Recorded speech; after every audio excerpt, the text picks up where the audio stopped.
사령관 누부사라단이 예루살렘과 유다의 포로를 바벨론으로 옮기는 중에 예레미야도 잡혀 사슬로 결박되어 가다가 라마에서 풀려난 후에 말씀이 여호와께로부터 예레미야에게 임하니라. 사령관이 예레미야를 불러다가 이르되, 내 하나님 여호와께서 이곳에 이 재난을 선포하시더니 여호와께서 그가 말씀하신 대로 행하셨으니 이는 너희가 여호와께 범죄하고 그의 목소리에 순종하지 아니하였으므로 이제 이루어졌도다. 이 일이 너희에게 임한 것이니라. 보라, 내가 오늘 네 손의 사슬을 풀어 너를 풀어주노니 만일 네가 나와 함께 바벨론으로 가는 것을 좋게 여기거든 가자, 내가 너를 선대하리라. 만일 나와 함께 바벨론으로 가는 것을 좋지 않게 여기거든 그만두라. 보라, 온 땅이 네 앞에 있나니 네가 좋게 여기는 대로 옳게 여기는 곳으로 갈지니라. 예레미야가 아직 돌이키기 전에 그가 다시 이르되, 너는 바벨론의 왕이 유다 성읍들을 맞도록 세운 사반의 손자 아이감의 아들 그다리아에게로 돌아가서 그와 함께 백성 가운데 살거나 네가 옳게 여기는 곳으로 가거나 할지니라. 하고 그 사령관이 그에게 양식과 선물을 주어 보내매 예레미야가 미스바로 가서 아히감의 아들 그다리아에게로 나아가서 그 땅에 남아있는 백성 가운데서 그와 함께 사니라. 샬롬, 오늘은 즐거운 추석입니다. 가족들과 함께 풍성한 하루가 됐으면 좋겠고요. 여러분을 통해서 우리 가족들이 행복했으면 좋겠습니다. 우리 속담에 더도 말고 덜도 말고 늘 한과인 날만 같아라, 이런 말이 있는데요.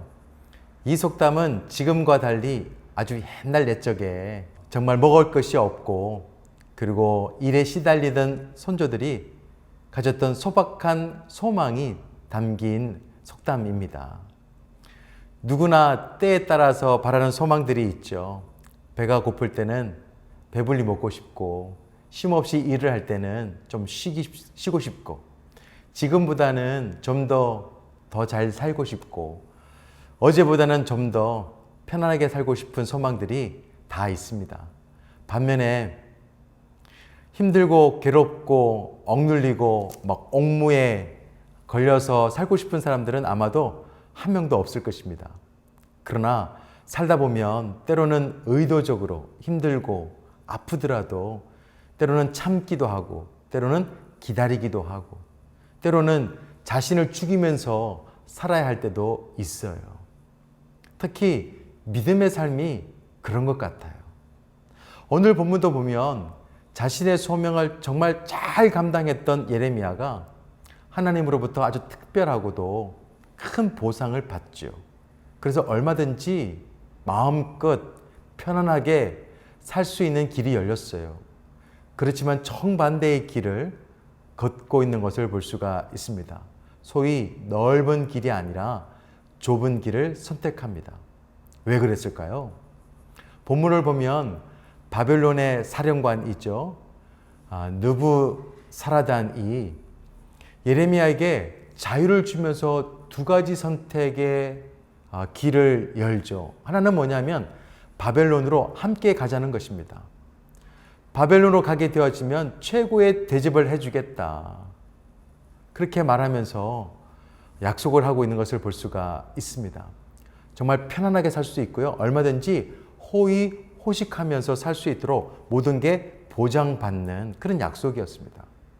또 하나의 길이 있었어요. 패망한 남유다. 그 남유다로 다시 돌아가는 것이었습니다.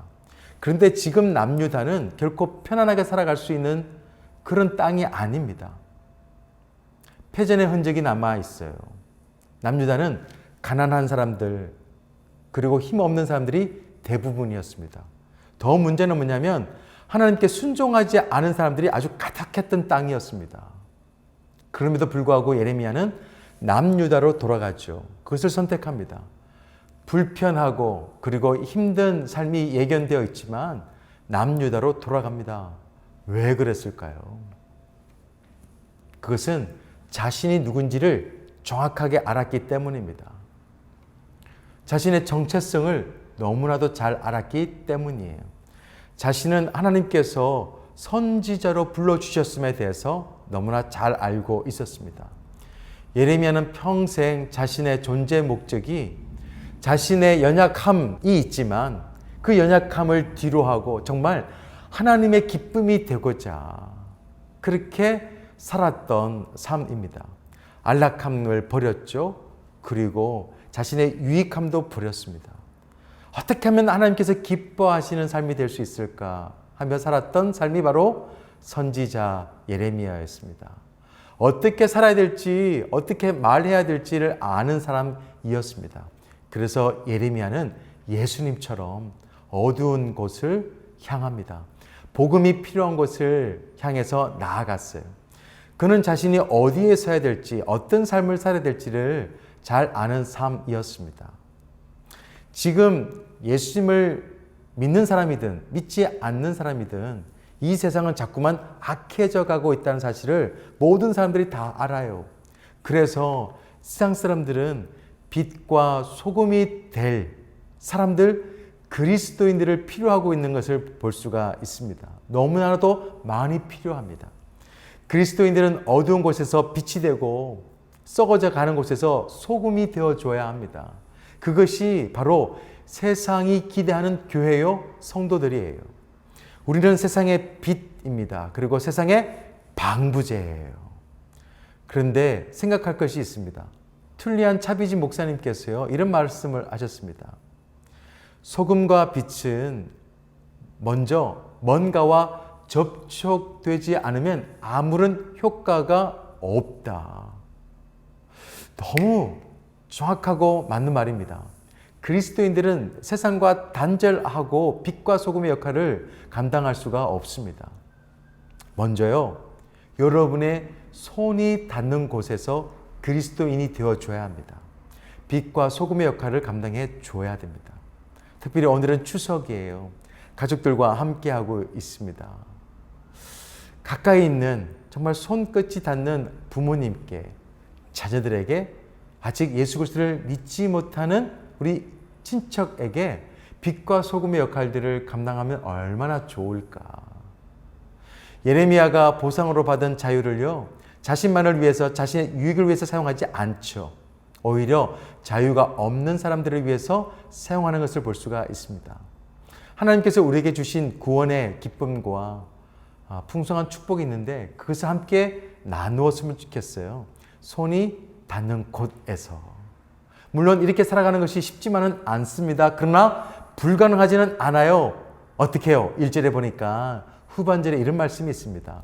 말씀이 여호와께로부터 예레미야에게 임하니라.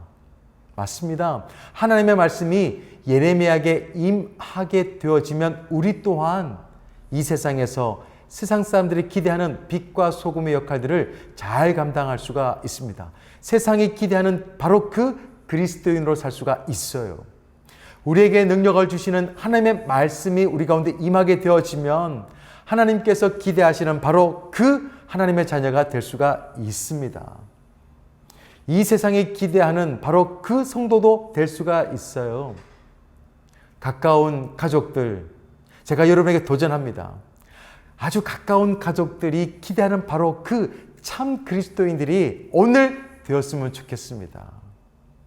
세상이 걱정하는, 우리 가족들이 걱정하는 성도가 아니라, 또 세상과 전혀 구별되지 않는 성도가 아니라 이 세상을 밝힐 수 있는 빛과 소금의 역할들을 잘 감당해서 우리 가족들이 기대하고 세상이 기대하는 그런 성도가 다 되시기를 예수 그리스도 이름으로 축원드립니다. 오늘 하루 정말 함께하는 우리 가족들에게도 너야말로 그리스도인이다, 하나님의 자녀다, 성도야 라고 칭찬받을 수 있는 복 있는 삶 되시기를 예수 그리스도 이름으로 축원드립니다. 기도하겠습니다. 하나님 아버지 감사합니다. 추석 명절날 다시 한 번 더 작심하게 하여 주옵소서. 나는 그리스도인으로서 좀 힘들더라도 세상 사람들이 기대하는, 아니 우리 가족들이 기대하는 바로 그 그리스도인이 될 수 있도록 성령 하나님께서 함께하여 주옵소서. 오늘 우리 삶 가운데 하나님의 말씀이 임하여 예레미야처럼 하나님의 기쁨이 되는 삶이 되게 하여 주옵소서. 예수 그리스도 이름으로 기도드립니다. 아멘. 나는 삶으로 주님